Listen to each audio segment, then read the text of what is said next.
Bonjour Frédéric Vuillot. Bonjour Jean-Baptiste Marteau. Vous êtes Merci pour votre invitation. Merci d'être venu. Vous êtes le fondateur de Mediatico.fr. C'est un média spécialisé dans l'économie sociale et solidaire. Absolument. Les Restos du Cœur qui pourraient fermer d'ici 3 ans. Ça, c'était le cri d'alarme effectivement de son président hier, qui pourrait donc devoir refuser des bénéficiaires cet hiver.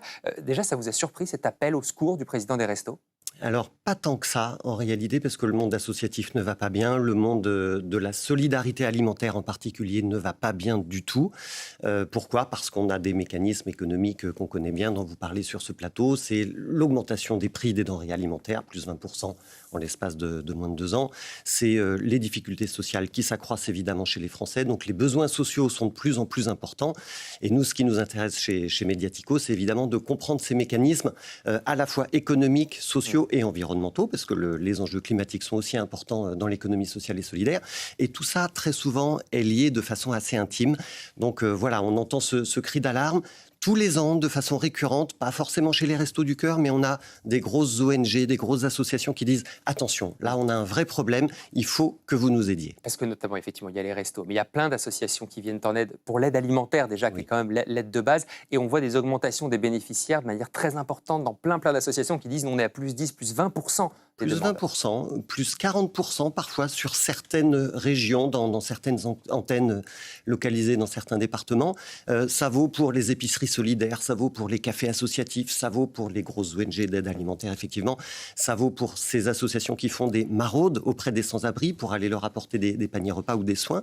Donc effectivement, les besoins sont de plus en plus conséquents, malheureusement. Alors, le rappel à l'aide des restos, ça fait réagir tout le monde immédiatement. C'est l'association préférée des Français, paraît-il. Voilà. En tout cas, c'est très emblématique. Tout de suite, l'État réagit. La ministre des Solidarités vient dans un 20h pour annoncer 15 millions d'euros supplémentaires pour les restos. Les partenaires privés se sont également mobilisés, toutes les grandes enseignes de la distribution. C'est rassurant, on peut se dire. Il y a une grande réaction quand on voit que des associations comme les restos sont en difficulté. C'est rassurant et ça pose question. Oui. Comment se fait-il que le gouvernement, en une nuit, décide de débloquer 15 millions d'euros ? Comment c'est possible ? Pourquoi ne l'ont-ils pas fait avant ? Pourquoi est-ce que c'est une aide exceptionnelle ? Alors qu'en réalité, tous les ans, on a besoin de collecter plus d'argent. Pourquoi est-ce qu'on ne met pas en place un fonctionnement un petit peu plus institutionnalisé pour aider ce type d'association ? Deuxième interrogation qui émerge chez nous, chez Mediatico, c'est Intermarché, Carrefour disent tout de suite, effectivement, qu'ils vont aider les Restos du Cœur. Génial, formidable, merci beaucoup. Sauf que ça veut dire quand même que dans le monde de la distribution, qui est capable de faire des dons importants à hauteur d'1 million d'euros. Ce qu'ils le font déjà, tous les ans. Ils le font déjà et ils vont abonder. Alors, dans ce monde de la distribution, dans lequel on critique l'augmentation des prix alimentaires, il y a donc des marges pour faire des dons à des associations. Ça, c'est la première remarque. La deuxième remarque, c'est que quand ces chaînes de supermarchés vont faire des dons aux Restos du Cœur, ils vont les défiscaliser. Donc l'État va encore retourner de l'argent aux distributeurs et pas aux associations.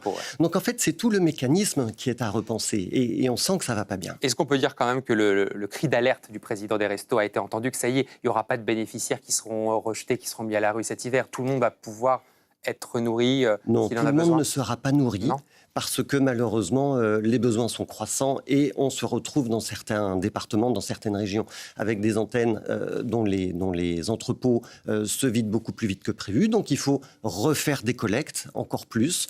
Donc effectivement, les supermarchés vont en faire en fin d'année. Ça risque d'ailleurs de se télescoper avec l'opération des banques alimentaires. Il faut qu'ils fassent très attention à ne pas confondre les messages et les opérations. Mais cet appel des Restos du Cœur, c'est aussi une opération marketing. Pardon de le dire comme ça, mais le monde associatif aujourd'hui en termes de communication, c'était très bien géré. D'événementialiser ces appels aux dons.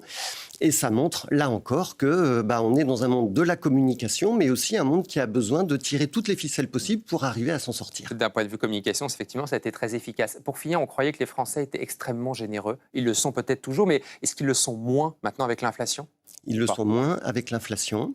L'an dernier, déjà, les dons des Français avaient baissé. Et on s'aperçoit... Alors, ce ne sont pas les Français qui ont le moins d'argent qui sont le moins généreux. Ça, c'est assez intéressant. Et ensuite, ce qu'on voit aussi, c'est que France Générosité nous dit régulièrement que depuis 2-3 ans maintenant, ce sont les nouveaux donateurs qui manquent. En fait, il y a toujours autant de dons Ça se rééquilibre, mais les nouveaux donateurs sont de moins en moins nombreux et ça pose des questions aussi importantes sur les 5 ou 10 ans qui viennent. Merci beaucoup Frédéric Vuillot d'être venu nous voir. Vous êtes fondateur de Mediatico.fr, le média de l'économie sociale et solidaire. On en parlera également dans le 8h30 France Info avec Christophe Robert, le délégué général de la Fondation Abbé Pierre.